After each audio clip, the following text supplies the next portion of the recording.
Sacrée élimination. Cette élimination nous coûte très cher. Non seulement elle nous coûte la qualification en Ligue des Champions, mais elle nous coûte surtout la signature de CR7. Vous le savez peut-être pas, mais moi je vais vous le dire. D'après mes sources et selon certains insiders, nous étions à 2 doigts de signer CR7. Et oui, je vous le dis, 2 doigts. Pourquoi? Car tout était aligné. La qualification, possible vente de Casse-Noisette, et pourtant rien.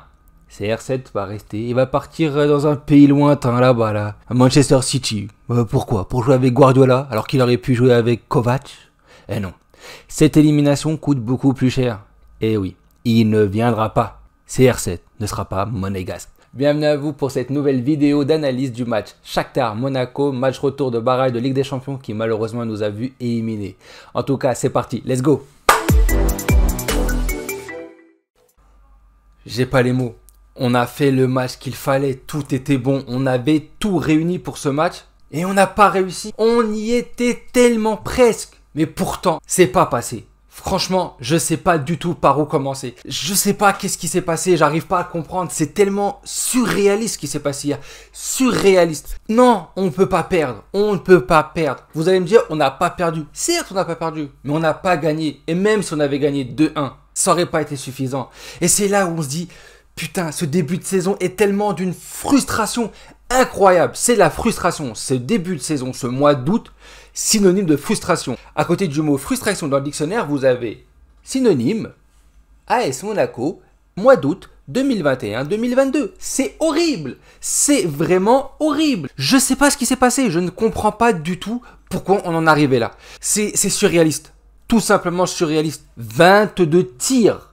Est-ce que vous vous rendez compte? 22 tirs. Pas une, pas deux, pas trois, 22. Il faut 2 mains, c'est pas possible. 22.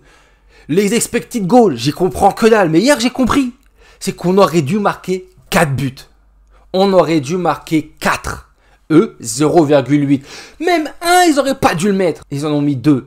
Franchement, hier, c'était un match de Ligue des Champions. L'équipe était à fond. C'est ce qu'on voulait voir depuis le début de saison. On peut pas leur en vouloir. Sur le match d'hier, il n'y a rien à dire. L'envie était là. La technique était là. Pas pour tous. On en reviendra plus tard. Mais il y avait tout.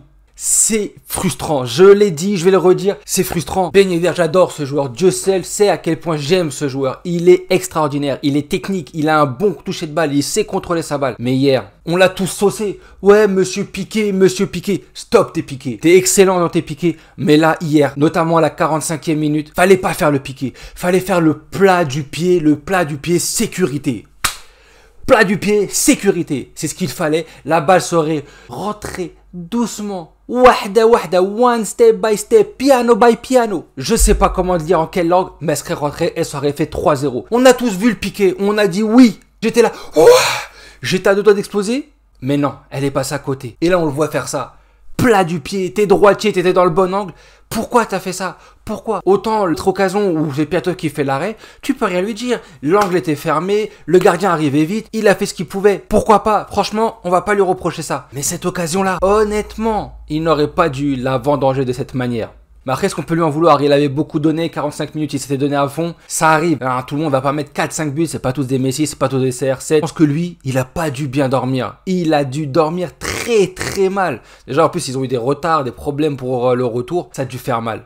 Cette défaite, enfin cette élimination, je ne sais pas comment le groupe va le vivre avec. Parce que mine de rien, c'était un groupe qui est jeune. C'était leur première joute européenne. On va voir comment ils vont rebondir. Parce que c'est ça le plus important. Comment le groupe va rebondir après cette élimination. C'est ça. Je pense qu'on était tous à la fin du match, on était tous comme ça. Qu'est-ce qui s'est passé? Pourquoi?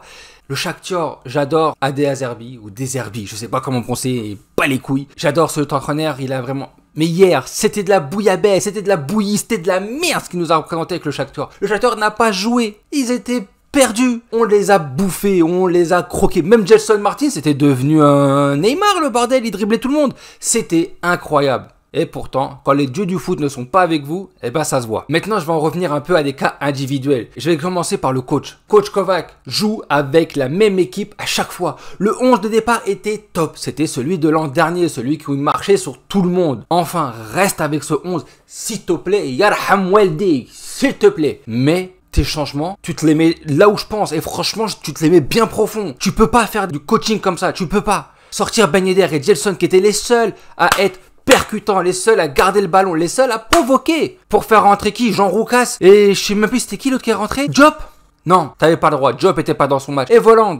Va crever en enfer, Voland de mes couilles. Le Zac Efron du pauvre, le Zac Efron de Wish. Groland, j'en ai marre de le voir en fait au-delà de 70 minutes. Il a pas le coffre. 70 minutes. Si Ben Yedder n'a pas le coffre pour plus de 70 minutes, Voland ne l'en a pas plus. Il doit sortir. T'inquiète pas Kovac, il te fera ce qu'il te fait après chaque match, après chaque entraînement. Tu seras tranquille, mais sors-le. Et Voland, toi aussi, sors de toi-même. D'ici, tu dis, non, là je peux pas, là mon corps, non, il faut que je me barre, casse-toi, casse-toi, tu peux pas. Non, Voland, non, hier c'était horrible. On aurait dit qu'il était perdu. Il a fait 70 bonnes minutes, il était intéressant. J'ai même dit, j'étais là, je fais, il est intéressant, il ose, il provoque. C'est de lui que vient le premier but, pas de souci. Mais après la 70e, je lui en veux pas en vrai. Parce que c'est le coach qui ne le fait pas sortir. Et après, il nous fait rentrer Isidore. J'ai rien contre le garçon. Et au contraire, hier, il nous a prouvé de belles choses. Il a fait une belle entrée. Il a provoqué. Il a couru. Mais c'est léger. Isidore, c'est léger. Non. T'achètes Boadou pendant 3 mois. Tu nous fais du beefness avec lui. Pour à la fin ne même pas le faire jouer 1 minute. Non. On tape sur Kovac pour une seule et bonne chose. C'est son coaching qui est à chier depuis le début de saison. Son coaching est nul. Il n'y est pas du tout. Il fait les changements à l'envers. On dirait qu'il fait...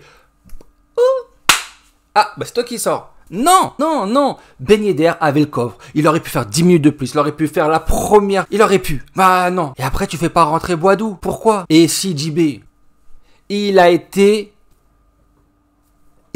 ouf. CJB a été ouf. On va pas se mentir. Il a fait un match de malade mental. Il a eu 8 à l'équipe. Il aurait mérité 9. Facile.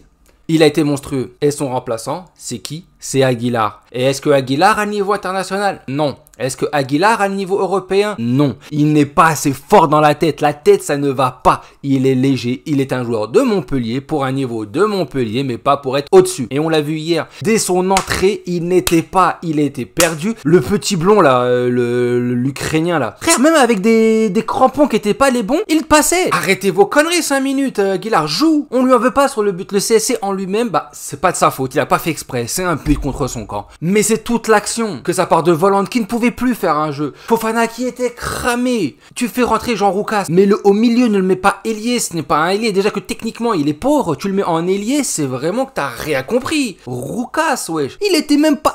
Il était nul à Brest, il était moyen, il était bon, il était dans le niveau de Brest. Tu le fais jouer un match de Ligue des Champions? Non, on voit, il n'a pas le niveau Ligue des Champions. Et même pas le niveau Europa League et encore moins Conference League. Je ne sais pas quel est son niveau, mais Jean Roucas, faut vraiment que ça parte. Je comprends pas. Et, par contre, arrêtez, hein. Je sais que beaucoup de gens sont là. Oui, mais Peter Bosz, il voulait les garder. Les supporters lyonnais sont tristes de... Cassez-vous. J'en peux plus de cette réflexion à la con. Des supporters sont tristes parce qu'un joueur est parti. Eh frère, et les supporters de Barça, ils étaient tristes parce qu'on avait pris Mboula. Et on a vu, c'était juste un boulet. Il servait à rien, se battre. Arrêtez. Pareil pour Gralouli. Gralouli. Oh, les supporters lyonnais, ils sont là. Ouh, vous nous avez pris Balouli. Ouh. Non, arrêtez. Faut arrêter de croire ça. Jean Roucas, on le savait tous que c'était une pipe. Bah, il l'a prouvé hier. Il est bon contre Brest. Il est bon contre 3. C'était pas 3, c'était pas Brest hier. C'était le Shakhtar, c'était la Ligue des Champions. C'est pas son niveau. Mais même Isidore, qui était en Ligue 2 il y a 2 semaines, il a fait un meilleur match. C'est dire qu'il est faible.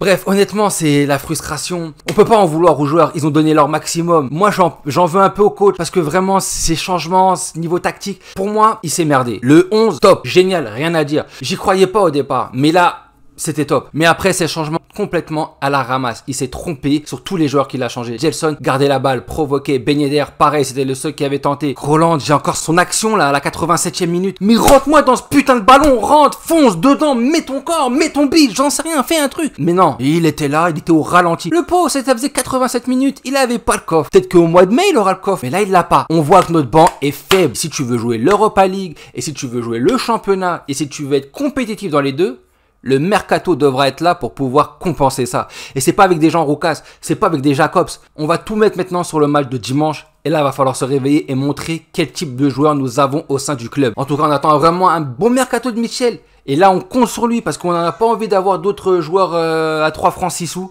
En tout cas, Dag et Mounegou, on a tous été très fiers de vous. Vous avez fait un match héroïque, incroyable. Malheureusement, c'est pas passé. Vous êtes en Europa League. En tout cas, on compte sur vous et on est fiers de vous. Dag et Mounegou. Et allez Monaco, toujours ensemble. Bah alors, tu lâches pas un petit abonnement, un petit commentaire, allez, un petit pouce bleu, ça fait plaisir et ça aide. Merci beaucoup.